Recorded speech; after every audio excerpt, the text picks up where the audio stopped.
अब हमने इसको कंप्लीट कुक करना है, तो हम इसको लाइट गोल्डन फ्राई करेंगे। तो जब तक इसका गोल्डन सा खूबसूरत सा कलर नहीं आ जाता, हम इसको कंप्लीट फ्राई करेंगे। तो बस 4 से 5 मिनट इसको दोबारा लगे हैं फ्राई होने में।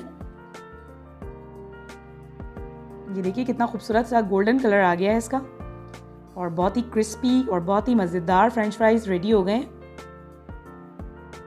तो तमाम फ्रेंच फ्राइज़ को मैं अब निकाल रही हूँ।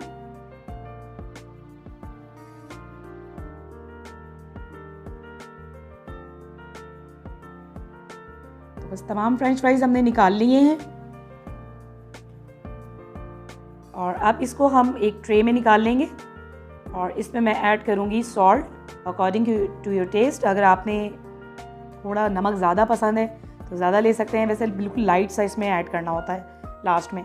तो बस अब इसको अच्छी तरह से मिक्स कर लेंगे, और ये देखिए ये कितने क्रिस्पी और मज़ेदार फ्रेंच फ्राइज़ रेडी हो गए हैं, और बहुत ही मज़ेदार से फ्रेंच फ्राइज़ रेडी हो गए हैं। इसमें लास्ट में मैं ऐड कर रही हूँ चाट मसाला, और ये ऑप्शनल है, अगर आप चाहें तो इसको स्किप कर सकते हैं, क्योंकि समटाइम बच्चे चाट मसाला पसंद नहीं करते खाना, तो ये ऑप्शनल है। लेकिन मैंने इसमें चाट मसाला ऐड किया है, तो बहुत ही मज़ेदार सा फ्लेवर आएगा इसमें। तो मज़ेदार से क्रिस्पी से फ्रेंच फ्राइज़ रेडी हो गए हैं।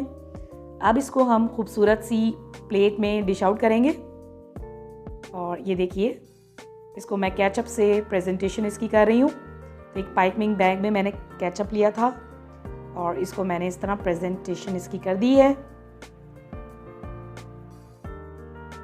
तो फ्रेंड्स, आपको मेरी रेसिपी कैसी लगी? आपने अपना फीडबैक इस वीडियो की कमेंट सेक्शन में ज़रूर देना है, और आपने इस रेसिपी को ज़रूर ट्राई करना है। तो इंशाअल्लाह ताला आपके फ्रेंच फ्राइज़ भी बहुत ही मज़ेदार और क्रिस्पी बनेंगे, बिल्कुल भी नरम नहीं होंगे।